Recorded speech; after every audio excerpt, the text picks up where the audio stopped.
These are all of the Season 3 changes in Overwatch 2. And that is right, guys. Your eyes do not deceive you. There is a massive number of changes that I'm going to cover in this video. Now, I highly recommend that you click on the chapters in the video description below to go to the heroes that you're most interested in, or even just the changes that you're most interested in, because there's a lot to cover. And I'm also going to give video examples of what the changes mean for each hero. So I think let's get stuck into this. There is a whole host of accessibility improvements. Improved subtitle options, text scalability, character portrait icons, speaker name, text color, background color, and subtitle preview is now available in the options menus, and they've added mouse cursor size settings for PC, and they've also added settings to select custom colors for group and alert colors in the UI. Preview feature has also been added to preview custom colors in the accessibility options.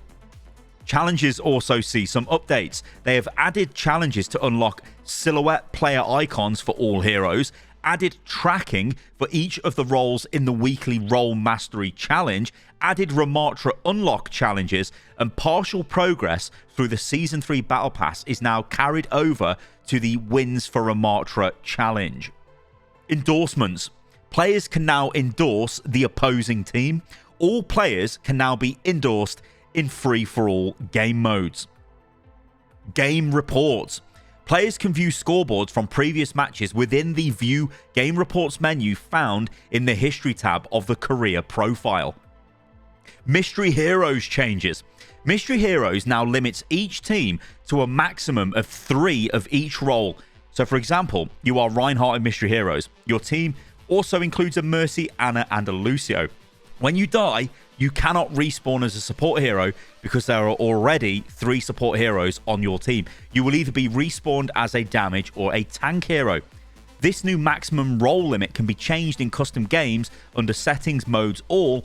Random hero role limit per team. This setting only functions when the respawn as random hero setting is enabled. Overwatch credits are back now. We touched on this in a video recently, but this is Overwatch Legacy credits being converted back to Overwatch credits, which you can now spend on skins in the game, and this is what they say. Overwatch credits, which were previously labeled Legacy credits and were not earnable in Overwatch 2, can now once again be earned through progressing in the Season 3 Battle Pass.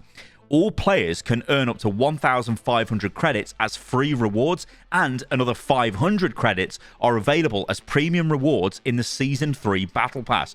Credits can be spent in the Hero Gallery, which now contains nearly all seasonal, epic, and legendary tier skins released prior to the launch of Overwatch 2. This includes many skins that were previously only available for purchase with the coins in the Just For You section of our shop. This is a good change, and I hope this is the start of many future changes that go down this kind of path. This is good news. Ping system update. Pressing ability 1 or ability 2 when the ping wheel is open and when these abilities are on cooldown now prints these cooldowns in chat. So, for example, if Batiste Immortality Field is on cooldown and you press the key or the button to activate the ability while the ping wheel is open, the cooldown for the ability will be printed in chat. This is cool. I'm not too sure how much use this is going to get, but it's kind of cool because you can show people the cooldown on your abilities. You can be like, hey, I don't have res available. If I'm Mercy, it's got this many seconds left. Whether people will read it or not, I don't know, but it's nice, and maybe this is the start of something a bit more fully fledged where this might become an actual ping call out with audio voice lines in the future. That would be really cool. Competitive play. Season 3 competitive play begins right now, and here are some of the latest updates aimed at improving the competitive experience in Overwatch 2. Skill tiers and divisions will adjust after every 5 wins or 15 losses and ties, formerly 7 wins or 20 losses and ties. Players can select the View Competitive Progress button from the competitive menu to view their progress towards receiving a rank update. This is cool. This is good. Nice change, but I think probably 5 wins is probably still too many. This probably needs to be knocked down to 3, and then to 2, then to 1. I don't know. You guys let me know about this in the comments below, but this is better. We're going to get updates more frequently now, and obviously it won't take 20 losses for an update. It'll only take 15 as well. Workshop updates. The workshop is now back in Overwatch 2. Workshop moderation tools have been added. Now, I don't know whether you guys have noticed, but there has been some very dodgy game modes in the workshop as of late with very dodgy names. I'm not going to repeat them in this video, but they're bad. And yeah, so moderation tools have been added. We added new menu options when reporting a player. Our goal is to give players more ways to report inappropriate behavior so that we can take action in a timely manner. As a result, you can select the category and subcategory that best explain why you are reporting the player or their custom content.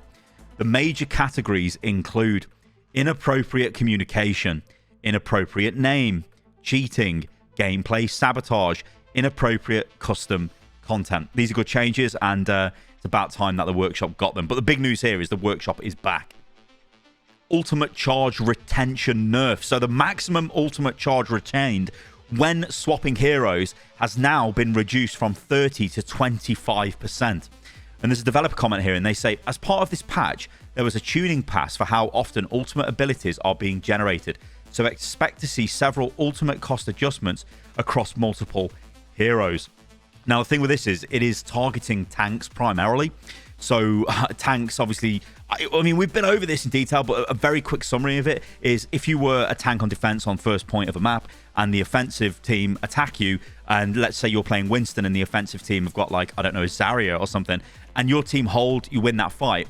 The problem is that Zarya can then change to a Roadhog and come back retaining ultimate charge, completely counter you because of the rock, paper, scissors nature of tank balance in Overwatch 2, destroy the Winston, and so actually the Winston loses through winning the first fight. Now, this is amplified on tanks. I think it just amplifies tank balance more than anything. On the other heroes, it's not as devastating. So what you will see throughout this video is a bunch of changes to heroes that is just changing their ultimate charge rate just to compensate for this, effectively. Tank roll passive.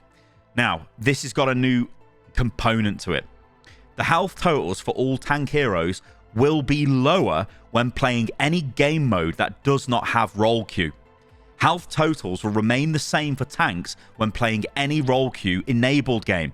And the devs' comments are, this change to the tank HP pool helps to address the relative power of those heroes in game modes where there can be multiple of them on the same team. So just think free-for-all, mystery heroes, although the mystery heroes has kind of had its own changes that we have covered, but think free-for-all death matches, bounty hunter, recently that mode, it was just Roadhogs and tanks mainly, like, because they've just got high damage, high health. You're not going to play DPS against them because you're just going to get killed. So now they all have lower health, and I will cover their health changes in this video as well, guys, so stay tuned for that. So let's talk about the tank health nerfs. Now, I'm going to bunch together D.Va, Doomfist, and Junker Queen, but then all the other tanks have got additional changes on top of their health changes, so they're worth going into a bit more detail on. So basically, D.Va, the mech base health in roll queue remains the same at 350. However, in non-roll queue, it is now 200, so she loses 150 health, but only in non-roll queue modes.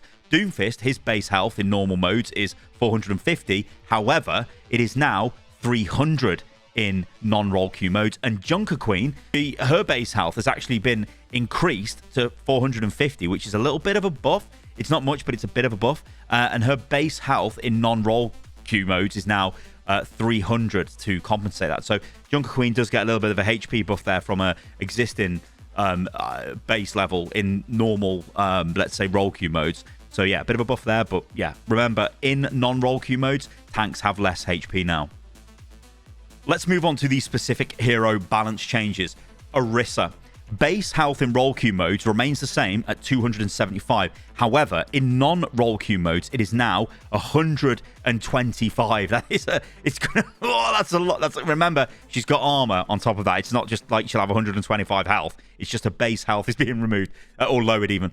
Now, this is the nerf for Orisa. You can see it in the footage in the background here. Damage fall-off range has been reduced from 25 to 15 meters. This is a massive nerf to Orisa's damage output. This might be enough to stop Orisa becoming super, super dominant in the Season 3 early meta. But yeah, this is a big nerf to her damage output.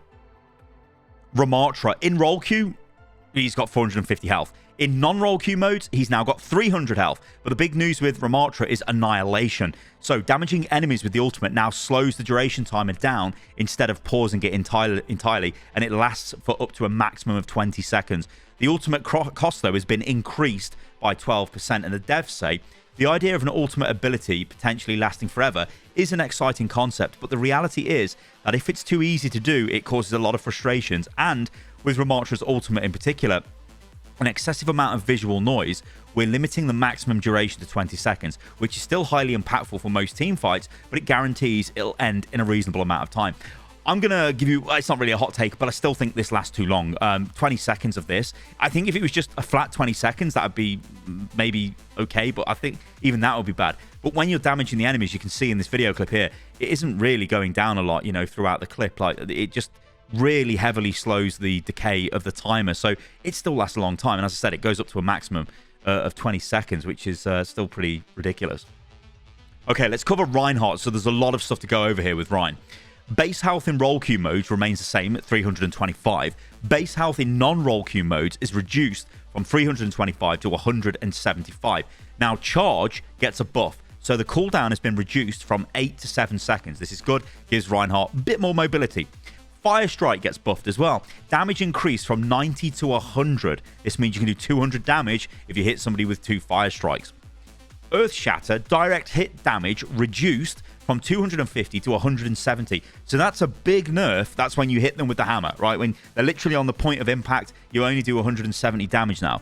But knockdown duration is increased from 2.5 to 2.75 seconds. It's only a small increase, but this means they're stunned for longer. That's actually better in my eyes. Yeah, it's cool that you smash the ground with a hammer and it used to do a ton of damage, but really Earth Shatter is about knocking the enemy team down, right? It's about enabling the rest of your team to get kills, or even enabling yourself to get a charge, maybe throw a few Fire Strikes through, which of course now do more damage. So I think this is better. I prefer it when it's got more stun added to it, because it is an ultimate after all, right? I think we can, and it's also a tank, so it's fine that tanks have got stuns in my eyes. That's cool.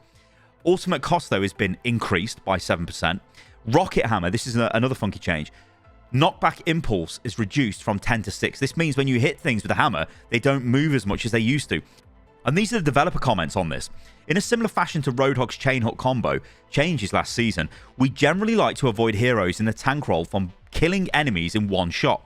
Earth Shatter direct hit damage is being reduced with that goal in mind. In most cases, targets on the receiving end would die anyway during the knockdown stun, but it does open up some potential for their allies to intervene. For now, we're fine with Charge Pin staying lethal to many characters due to the difficulty and risk involved. The Fire Strike damage increase does mean it could once again one-shot when comboed with Batiste's Amplification Matrix, but that requires an ultimate combo with another hero.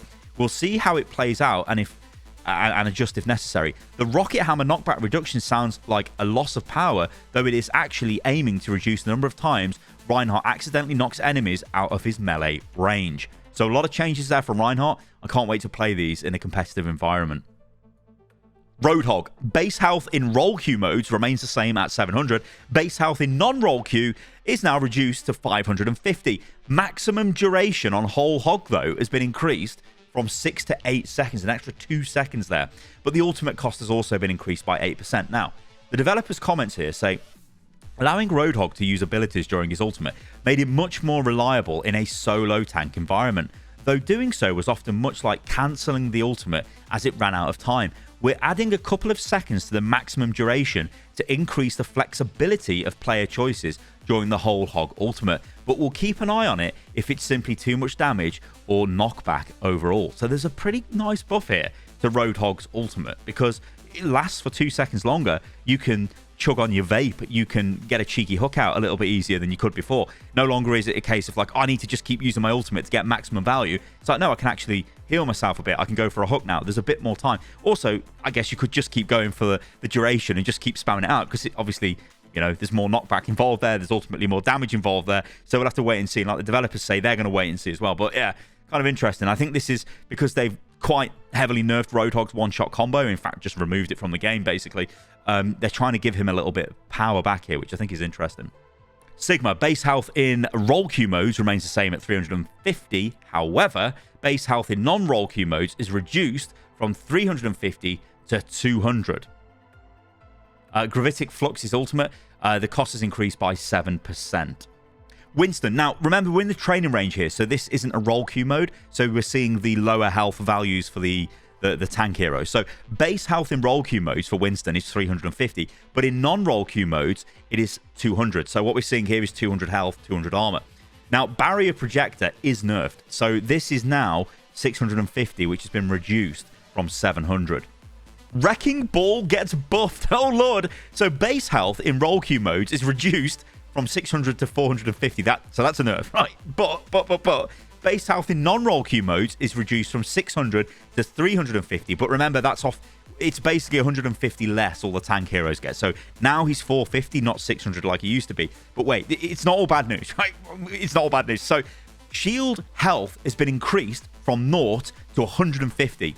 That's right, you've now got shields on Wrecking Ball. You can see them in the training range here. But remember, this training range is basically using the non-role queue health, which is 300, yeah? But in comp, you would have 450. Or in quick play, when you're not playing open queue, you would have 450. And then plus all the rest of it. So anyway, cooldown has been reduced on Pile Driver from 10 to 8 seconds. I'm that excited. I'm getting ahead of myself. So a 2-second reduction now on Pile Driver, which is mega.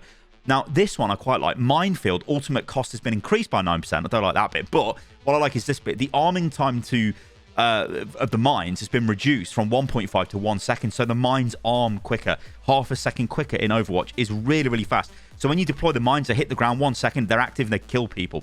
This stops people running away. The developer comments say this. Wrecking Ball has received some of the fewest changes in the transition to 5v5 as he proved to be one of the most effective solo tanks in early testing.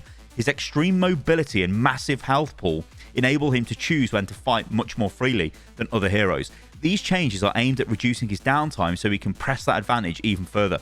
The regenerating shield health pool often leads to not needing to search for as many health packs before getting back into position. So this new Wrecking Ball with shields means that he can engage more often. He can slam more often as well because he's got -2 seconds on the cooldown, which is massive. His ultimate is more effective. This is big changes for Wrecking Ball, and he could be really, really strong. And one thing I will say about Wrecking Ball, he's pretty good on the new map as well. On Antarctic Peninsula, it's such a big map. Heroes with mobility are so good on that map. Like Lucio is really good on that map as well. Zarya, so her base health in role queue modes remains the same at 250. However, in non-role queue modes, she's now got 100 base health. Graviton Surge, the ultimate cost has been increased by 8%. Cassidy gets a massive buff. Like, we could be seeing a bit of Cassidy meta. So combat roll movement is no longer blocked by enemy player collision. That's kind of nice because you can just roll through enemy players. Peacekeeper, primary fire fall-off range increased from 20 to 25 meters. This means you're more deadly at range. That extra 5 meters makes a lot of difference here. So developer comments, combat roll not being blocked by players is mostly a small quality of life change. That's fine, particularly when rolling in a direction that you're not facing. I think that's cool. The other developer comment here should be, we've mega buffed Cassidy and we're going to see him everywhere. Because this could be mega powerful. I mean, obviously in the training range, it feels powerful. But in a game, I think this could be really, really good. But guess what? Soldier 76 also has been mega buffed. So we might be going into like some sort of crazed hit scan meta. Junkrat gets nerfed. Concussion mine. Maximum damage reduced from 120 to 100. Developer comment. As the concussion mine already has damage fall off the further from the explosion the enemy player is, lowering the maximum damage will require Junkrat to be slightly more accurate to achieve the same lethality with some of his combos. I think this was needed, and I think concussion mine is the first place to start because Junkrat just instantly killing you when you get near him isn't really fun, is it? Mei, just a really small one for Mei. She just gets her ultimate cost reduced by 5%. Pharah is exactly the same as Mei, ultimate cost reduced by 5%. Reaper is almost the same, but his ultimate cost has been reduced by 8%. Soldier 76, okay, you know I love a little bit of Soldier. So heavy pulse rifle, number of shots to reach maximum recoil increased from 4 to 6. There's 2 extra shots there before you get recoil, or well, the maximum value of recoil. Recoil, though, has also been reduced by 12%. Now, the dev comments are, this is more of an adjustment for the gun feels rather than strictly trying to add power, but it does have an effect on both. It makes the weapon handle more similar to the original version that you can burst fire more accurately before the recoil kicks in. This is a really big buff for Soldier. If you aim well with Soldier, you're going to do a lot of damage. Now, Soldier, when you compare him to Cassidy, he's got that movement, hasn't he, which makes him really strong in 5v5. Cassidy lacks the movement, so I don't know, like it's almost like a toss-up between Cassidy or Soldier being the most effective, but I think both of them have got really, really big buffs here at the start of Season 3. Sombra gets buffed, but Sombra's still probably going to struggle quite a lot. So She is basically the worst DPS hero in the game at the moment. She was heavily nerfed. Obviously, she was really strong before she got super nerfed for Season 2. But yeah, she's really nerfed now. Anyway, this buff, what it does is damage per projectile in a machine pistol is up from 7 to 7.5. Now, that's actually quite a lot when you consider she's got 60 bullets in a magazine when she fires. So, you know, this is a lot of added damage, really, over the whole clip or the whole... I always get confused. I think it's a magazine, isn't it? It's not a clip. A clip is a different thing, isn't it? Anyway, whatever.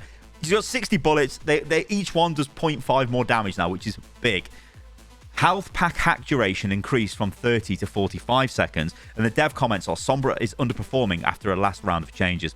While we make progress on a small rework for her abilities, this damage increase will help strengthen Sombra even against targets that aren't affected by her hack effect.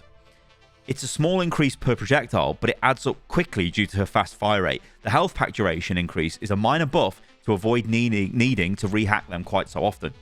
Yeah, probably she's going to need a little bit more, but this is good for Sombra players. Good news.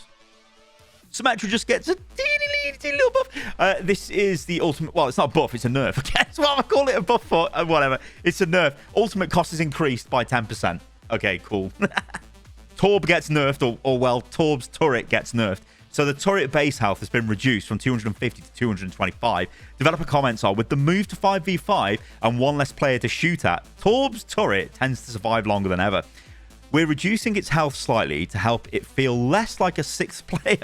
I mean, what? Have you actually ever been in games where you think, oh no, Torb's turret is an extra player? Anyway, and be used to deal with once someone turns their attention to it.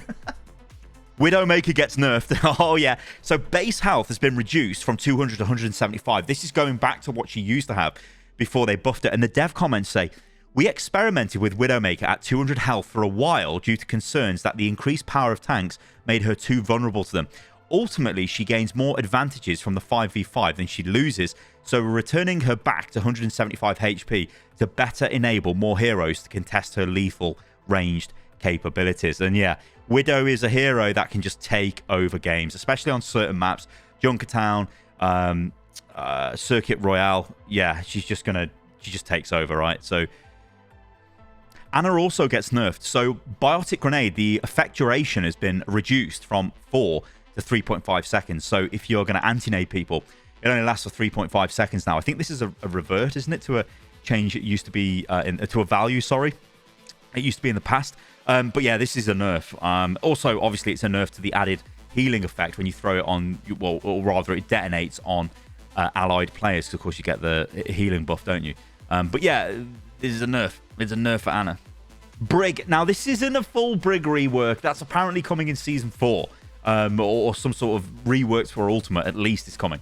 But this is what they've done to Repair Pack. They've actually made it way better. So, healing over time reduced from 55 to 50 per second, but applying a Repair Pack now instantly heals 25 health on impact. That's actually big, because remember, you can spam these into a target. You can throw 3 into a target if you needed to. Well, that's 3 times 25, you know. So this is a nice little bit of a burst heal, and then of course you've got the heal over time effect. And of course you're Brig, so you'd have Inspire active anyway because you've been bashing stuff. Our ultimate cost has been reduced as well by 10%.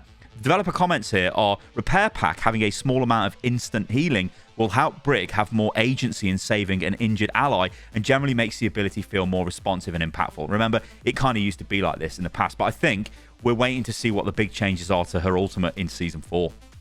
Lucio, again, just a little one for Lucio. Ultimate cost has been reduced by 7%. Okay, Mercy. These changes are massive, like absolutely massive for Mercy. And I don't think Mercy players are going to really like them. So, Guardian Angel, the cooldown is increased from 1.5 to 2.5 seconds. It takes an extra second for Guardian Angel to come off cooldown. This really messes with Mercy's flow, and I don't like this at all. And I don't think Mercy players are going to like this. I don't know why they've done this. They've obviously decided that she's too maneuverable and she just would survive too often, so they've really nerfed Guardian Angel. But it doesn't end there. Actually, holding the backwards directional input and cancelling the ability with jump now moves 20% slower. The staff healing per second has been reduced by from 55 to 45, so there's a 10 reduction there. However, this is where it gets funky. Healing is increased by 50% for allies under half health. Regeneration passive, right? This has been removed. And there is a new passive. Sympathetic Recovery.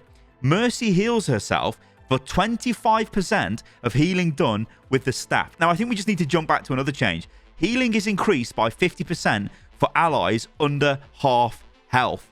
That is a burst heal for Mercy. Yeah? So don't forget about that. If you're like Guardian Angeling someone to keep them alive, Mercy now does 50% more healing on them from a base healing. But remember, it is nerfed down to 45 instead of 55 because it probably would have been massively OP. Anyway, her passive. This is crazy. You can see in the examples here in the background, like when you use Valkyrie, you obviously get an AoE chain. Well, it's not a chain heal. You get like you attach them. Well, I guess it is a chain heal. It's you attach to multiple targets, don't you, with the staff? So if you pop Valk and heal in a team fight, you can like survive Tac Visor and a bunch of other ultimates. But obviously you need to be healing a lot of players at once to do this. This is just crazy levels of Mercy madness. But I think this is all kind of... I think the Guardian Angel nerfs just are going to make Mercy feel not as great to Mercy players, which I think is a big problem. Anyway, these are the dev comments. Replacing Mercy's regeneration passive with a more interesting interaction was something we wanted to do after all the support heroes gained a similar version of it through their role passive. For the staff change, this will empower Mercy even more as a triage healer and enable her to more often save low health allies. The overall time it takes to fully heal a 200 health hero from 1 health is about the same as before. For Guardian Angel, the cooldown increase is necessary to reduce the greatly increased mobility resulting from the recent rework to the jump cancel. It enabled Mercy to quickly launch herself long distances in any direction to be overly evasive for such a short downtime. Yeah, so let me know what you think about this, guys, in the comments below. I think this is going to be a really spicy one. Moira, just an ultimate change here. So ultimate cost has been reduced by 5%. Zen gets a buff. So Orb of Destruction, the ammo, has been increased from 20 to 25. And the devs say, we've been discussing options to potentially increase Zenyatta's survivability. We've seen previously in the beta that Zenyatta is on somewhere of a knife's edge for balance. Even just 25 more shield health pushed him into overpowered must-pick territory at the pro level. To balance his powerful damage output, the lack of mobility is an intentional disadvantage by design. So, we prefer not to change that too much. Instead, we're adding more ammo to lengthen the times between when Zenyatta is most vulnerable, which is when he is reloading. So there you go, everybody. Those are the changes for the start of Season 3 of Overwatch 2. Now, let me know what you think about all of this in the comments below. There is going to be more coverage on this new update to the game because it is probably the biggest update they've done to the game for a while. Obviously, there's no new hero in this season, but there's a lot of other things going on, and it's looking to be quite a jam-packed season, and I think they might just pull it off when it comes to keeping us engaged without actually having the lure of a hero in this season.